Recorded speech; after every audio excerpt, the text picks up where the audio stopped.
What's up everybody, welcome to our very special Sew Yeah Halloween tutorial. Now, we're giving this to you at the beginning of October in case you feel so inspired as to complete the project that you see here. But you know what, it's going to be a great project and we're going to have a lot of fun with it. Let's get started. Something a little bit different about this tutorial is that this is going to be our first ever paper piecing tutorial, which I am very excited about. And we have our lovely Hourglass quilt right here. If you haven't done paper piecing before, you might be a little bit intimidated by it, but you know what, it's actually not as hard as you might think. For this, you're going to need a pattern, which you've got right here, and you can find the pattern in the description below. You're then going to want your fabric, obviously. I went ahead and cut mine ahead of time just to simplify the video so we can focus more on the technique rather than on the dimensions, but those are in the pattern as well. As you can see right here, we've got our paper piecing pattern, very clearly labeled with all of the numbers on it. You're going to basically be quilting by number. So what we're going to do is I'm going to take my pieces, which I've pre-cut. We've got 3 different colors of fabric cut to the various sizes, which, like I said, you'll see in the pattern. What I'm going to do is I'm going to take my pattern and I'm going to take my first piece. And the ultimate rule in paper piecing is whatever piece you're using has to be bigger than the section that you're currently trying to sew down. So what I'm going to do is I'm going to take this, just kind of hold it up to the light, and take my fabric. I'm going to put it behind, but the important thing is the right side of the fabric is going to be facing away from the paper.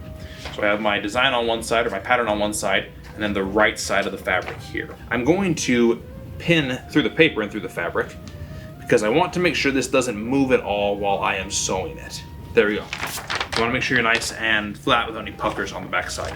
I'm just going to sew right on the line. Slow and steady wins the race here.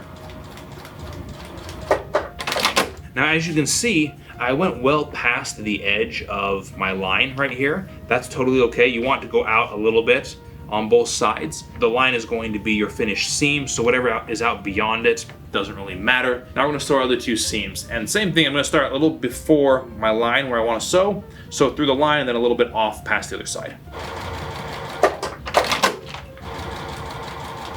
So now we have our first piece of fabric sewn onto our paper. All of this extra, you can see right here on the edges, you can take this and just cut it off. You want to give yourself enough room for a seam allowance.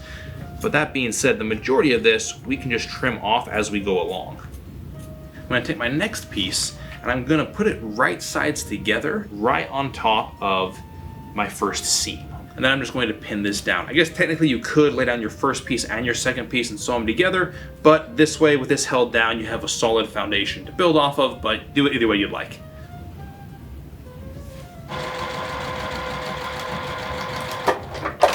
As I sewed this on, my fabric got folded over itself and I sewed over the top of it.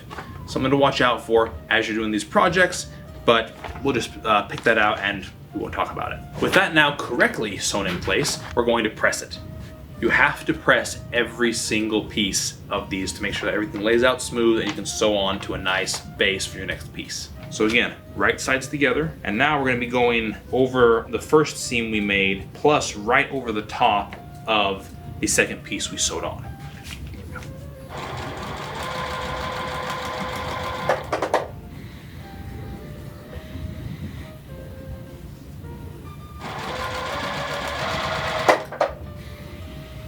From this point, we're going to do the same process over again to repeat basically what we just did. Being very careful that we press every single piece and that we don't have any edges that fold over as we're sewing. At this point, you can also cut a little bit of this excess off if you want. It might make it a little bit easier as you go along. I want to make sure I don't cut past this piece right here and cut into what my finished design is going to be. So now from here, you're obviously not going to have any seams to guide you of where you need to put your next piece down, but it's obviously going to be sewn to this piece right here. So if you just take your next piece and line it up right sides together, just along the edge of this previous piece, you know for sure that you're going to be covered. So we'll line those up, flip it over, and pin again. Really the only thing to watch out for when you put this piece on is make sure that it is extending out past your corners here, so you have enough fabric to sew all the way through.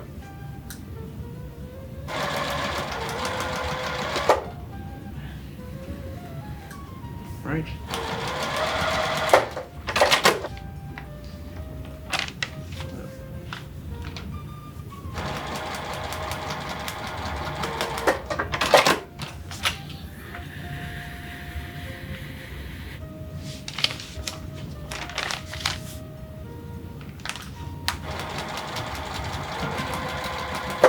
as you start getting a bunch of layers piled up on top of each other, I have multiple layers that are long here. At this point, you can go ahead and cut those off to what a normal seam allowance would be.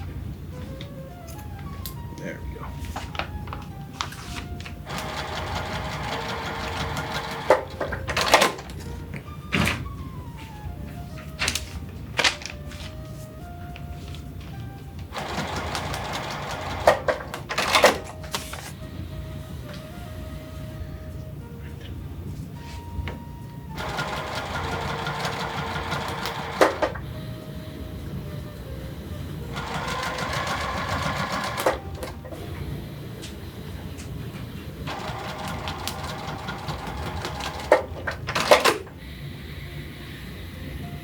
Now we have our block up to this point. What we're going to do is we are going to cut it according to the line you see right here on the pattern. And what that is going to do is cut it down to a usable block as well as maintain our seam allowance.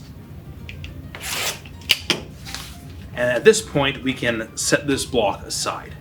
You're gonna need to repeat this process 22 times in order to make your 11 hourglass blocks that you see right here. So once you have this one cut out, and you have another one cut out, bing!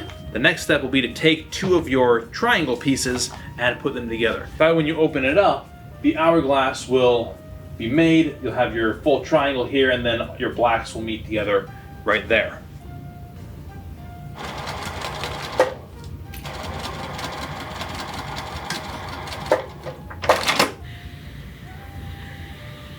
For the next step, you'll take a couple 3-inch strips and put them on each side of your hourglass.